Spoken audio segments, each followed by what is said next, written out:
अस्सलाम वालेकुम नाजरीन। सहरी अफ्तारी में क्या ग़िज़ा खाई जाए, ये अहम मौजू है। सहरी में ऐसी ग़िज़ा इस्तेमाल करनी चाहिए जिसमें आपको सारे दिन की जिस्मानी ग़िज़ाइयत मिल जाए। अमूमन ये देखा गया है कि लोग सहरी में लस्सी पीते हैं, उसके अलावा दही का इस्तेमाल करते हैं। कुछ लोग उबले चावल दही में डाल के इस्तेमाल करते हैं, पराठे इस्तेमाल करते हैं, और इसके अलावा जो भी हस्बे तौफीक है वो इस्तेमाल करते हैं।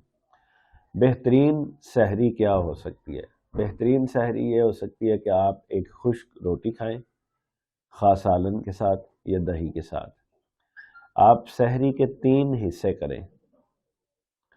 पहले हिस्से में आप एक खुश्क रोटी खाएं दही या सालन के साथ, और दूसरे हिस्से में आप 1-2 खजूरें और एक दाना फल, जो भी आपको पसंद है, मौसमी फल, वो इस्तेमाल करें। और सहरी के तीसरे हिस्से में आप उबले अंडे की सफ़ेदियाँ और चाय वो लें। दूध पत्ती टाइप हो, चाय पत्ती उसमें ज़्यादा ना हो। इससे ये होगा कि आपका पेट भी बोझल नहीं होगा और आपका ब्लड शुगर सारा दिन मुनासिब रहेगा। अफ्तारी के वक्त ये किया जाता है कि लोग पहले शरबत मशरूब पीते हैं, खजूर इस्तेमाल करते हैं, और उसके साथ फिर तली हुई चीज़ें, समोसे, पकोड़े, फिर फ्रूट चाट, दही बल्ले वगैरह। यानी अफ्तारी अलग करते हैं और अफ्तारी के बाद खाना अलग करते हैं, और फिर इशा के बाद भी खाते हैं। तो होता ही है कि अफ्तारी के वक्त चूँकि समोसे, पकोड़े, तली चीज़ें, शरबत वगैरह इस्तेमाल कर लिया जाता है, फ्रूट चाट, इसलिए फिर खाने की भूख नहीं रहती, और भूख लगती है इशा और तरावी के बाद। इशा के बाद अगर वो खाते हैं तो सुबह सहरी में भूख नहीं लगती। तो तरतीब ये होनी चाहिए कि सुन्नत के मुताबिक खजूर और सादा पानी से अफ्तारी की जाए, और उसके बाद आप रोटी या चावल जो भी दस्तयाब है वो खाएं, यानी खाना खाएं। अफ्तारी के वक्त अफ्तारी के साथ खाना खाएं।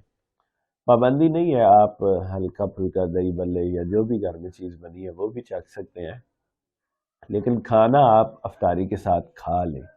अफ्तारी में फल न खाएं, फल आप मौकूफ़ कर दें। इशा के बाद जब आपको दोबारा भूख लगे उस वक्त आप फल खाएं। खजूरें भी और खाना चाहें खा सकते हैं। इसी तरह उबले अंडे खा सकते हैं, अंडों की सफ़ेदियाँ ले सकते हैं, दूध पत्ती और चाय ले सकते हैं। ये बेहतरीन सहरी अफ्तारी हो सकती है जिससे आपका मैदा भी ख़राब नहीं होगा, दिन भर भूख भी नहीं लगेगी, गैस कब्ज़ भी नहीं होगी, और इसके साथ साथ आपका वज़न भी नहीं बढ़ेगा। 2-3 उसूल भी ज़हन में रखें कि रमज़ान में खुश्क सालन मुफीद नहीं होता, लिहाजा शोरबे वाले सालन पकाएं। बादी सब्जियों से इज्तनाब करें जो गैस कब्ज़ वगैरह करती हैं, जैसे गोभी और अरबी, या इस तरह तली हुई सब्जियां होती हैं, भिंडी वगैरह, वो ना पकाएं।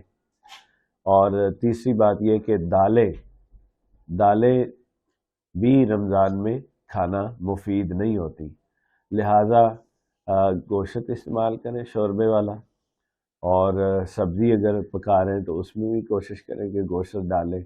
कद्दू, टिंडे, तोरी, मूली, शलगम, इस तरह की सब्ज़ियाँ आप शोरबे वाली पकाएं, उसमें गोश्त शामिल किया जा सकता है।